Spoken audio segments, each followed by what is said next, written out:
My name is Zachary Carpenter, and today I will be covering a contemporary health issue for my critical assignment for class KIN302-CE with Professor Reinhardt.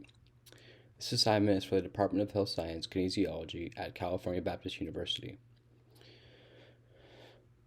For my contemporary health issue, I will be covering obesity.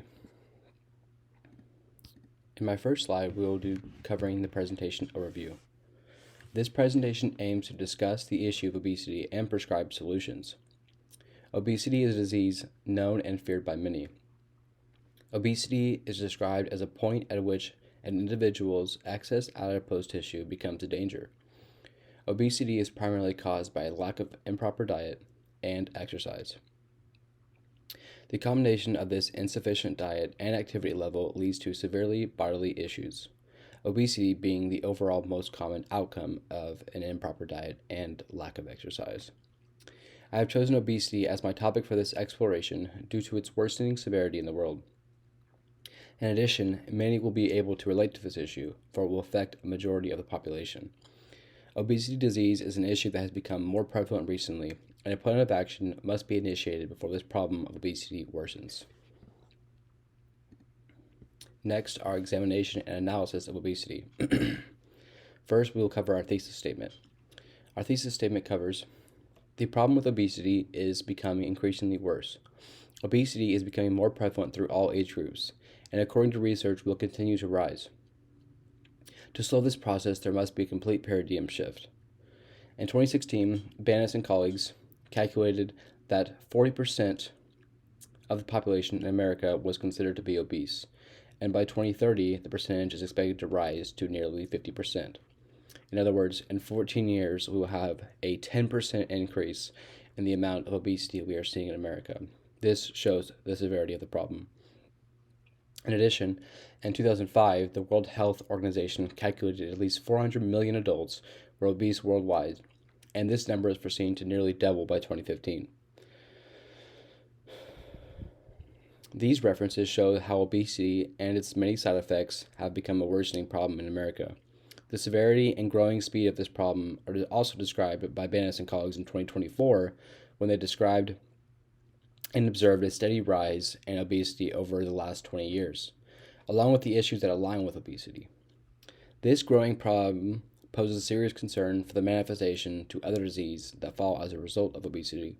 In other words, the fact that this problem is becoming as significant as it is now, there will be a higher chance for manifestation to worsening diseases as well.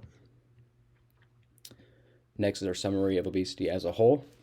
Lobstein and colleagues in 2020 calculated 1 in 5 women and 1 in 7 men will be living with obesity by 2030.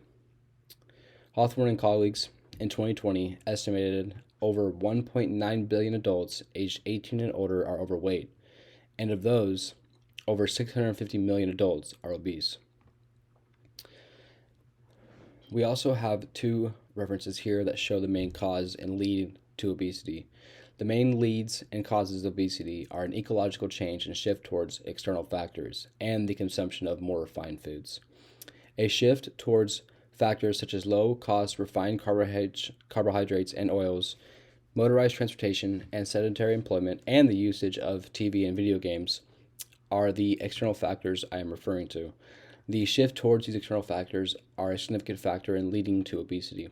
This ecological shift will continue in the wrong direction unless the government and parents initiate new incentives to re-encourage and re-evaluate our diet and activity standards in America and the world as a whole.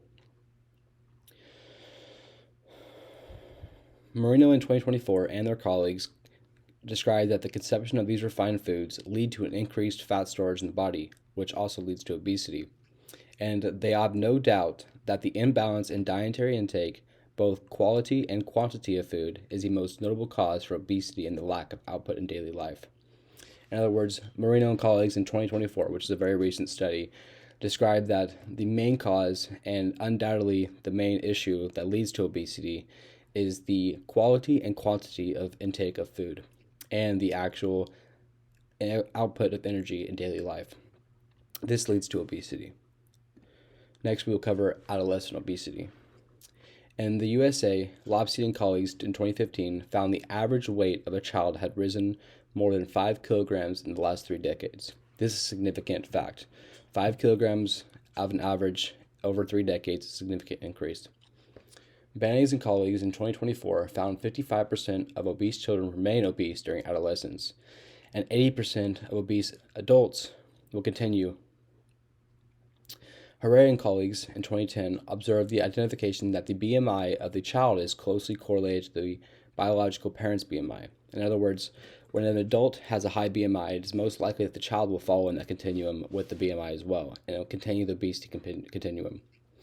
The main factors we see for adolescent obesity is the uncontrollable factors, such as what their parents lead them to do, early activity habits, how the individual as a child uses their activity, whether it's video games or it's playing outside, early diet habits, this is also influenced by the parents, how they eat and what they choose to eat, and the general parent influence. By parent influence, I mean the general look of the parent. If the parent has obesity, then it's more likely for the child to see that as not a serious problem and to not be on their radar.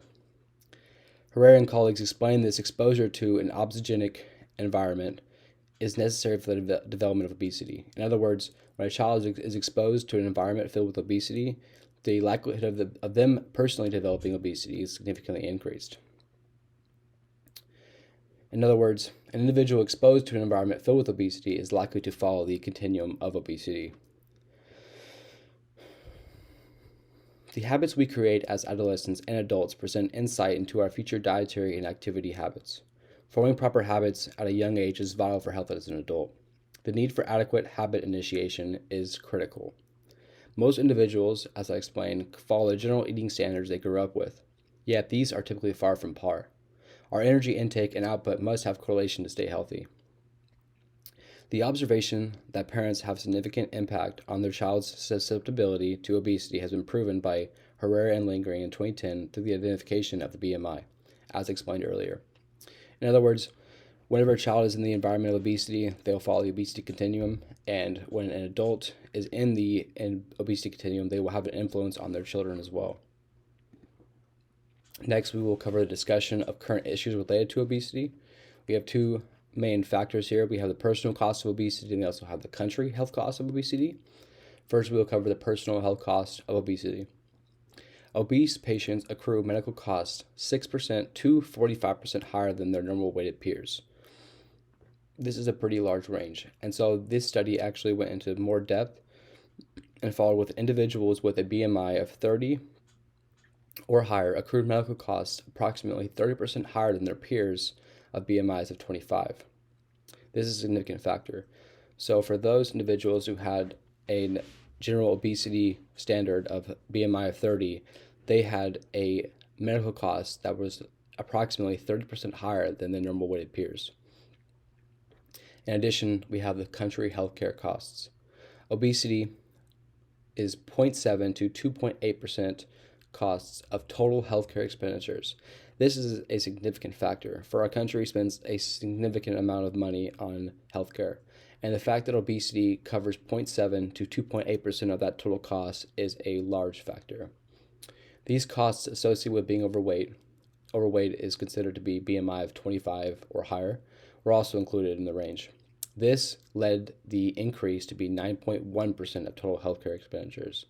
In other words, whenever this study included individuals that were a BMI of 25 or higher, the continuum increased to 9.1% of total healthcare expenditures. In other words, BMI of individuals 25 or higher, those obese individuals, they took up 9.1% of the total expenditure of healthcare. These facts were found by Withrow and colleagues. They explained that most commonly, the increase in healthcare costs in obese patients relative to normal weight patients were subjected to report as percentages. If costs were reported in dollar per year for various BMI categories, relative values were calculated to improve comparability between studies. In these studies, obese patients were found to accrue medical costs that were 6% to 45% higher than their normal weighted peers, as I explained earlier. This is a significant factor. For how much these individuals take up the healthcare cost is a very, very significant issue. Next, we have effect and risk, overall health and wellness risks.